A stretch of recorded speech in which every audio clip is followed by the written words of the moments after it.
अब चूंकि विपक्ष के मित्र ऑपरेशन सिंदूर को लेकर उचित प्रश्न नहीं पूछ पा रहे हैं तो उन्हें मैं क्या बताऊं अध्यक्ष महोदय। नमस्कार, देखो टीवी न्यूज में आप सभी का स्वागत है। मैं अनुपमा जायसवाल। आइए देखते हैं आज की खास खबर। मैं लगभग 4 डिकेड से अधिक समय से राजनीति में, सत्ता पक्ष हो या विपक्ष हो, अपनी पार्टी हो या दूसरी पार्टी हो, कभी भी किसी के साथ दलगत राजनीति को मैंने शत्रुतापूर्ण तरीके से जिंदगी में नहीं देखा है मैंने अध्यक्ष महोदय। इसलिए आज अगर विपक्ष प्रश्न पूछने में असफल है, मैं विपक्ष को उनके इस काम में थोड़ी सी मदद करना चाहता हूं। अध्यक्ष महोदय, मैं विपक्ष के अपने सम्मानित साथियों से यह कहना चाहता हूं कि यदि आज हम लोग सत्ता पक्ष में हैं तो ऐसा नहीं है कि हम हमेशा सत्ता पक्ष में ही रहेंगे। यह आवश्यक नहीं है, किसी के लिए आवश्यक नहीं। एक लंबा समय हमने विपक्ष का काम किया है, एक लंबा समय हमने सरकारों से सवाल पूछने में लगाया है। जनता ने जब हमें विपक्ष में रहने का दायित्व सौंपा था तो हमने विपक्ष में रहकर विपक्ष की भूमिका को बड़े ही सकारात्मक तरीके से निभाया भी। अध्यक्ष महोदय, विपक्ष में रहकर हमने कैसे प्रश्न पूछे, इसके कुछ उदाहरण मैं यहां रखना चाहता हूं।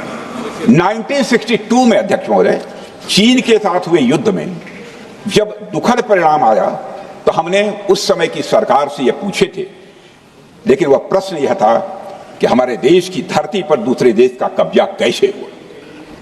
हमने यह प्रश्न पूछा था कि हमारी सेना और हमारी जनता अपमानित क्यों हुई।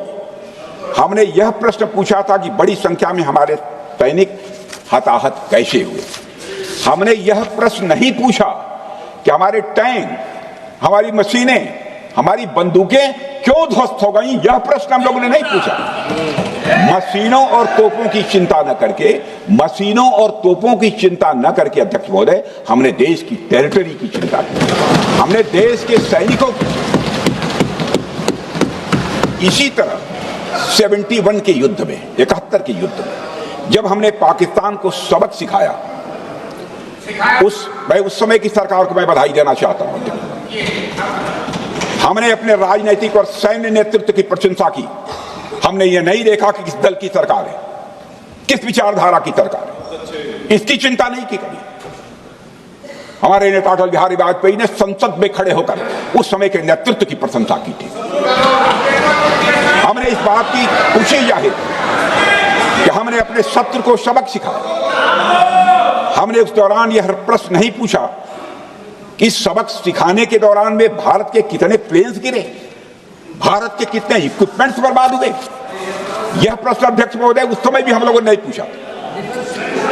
अध्यक्ष महोदय, यदि मैं इसे और भी प्रैक्टिकल तरीके से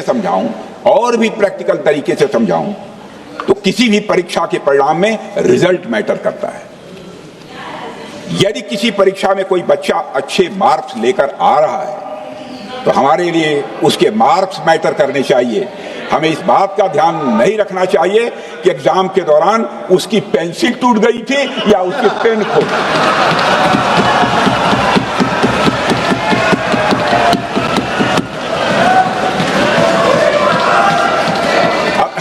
अध्यक्ष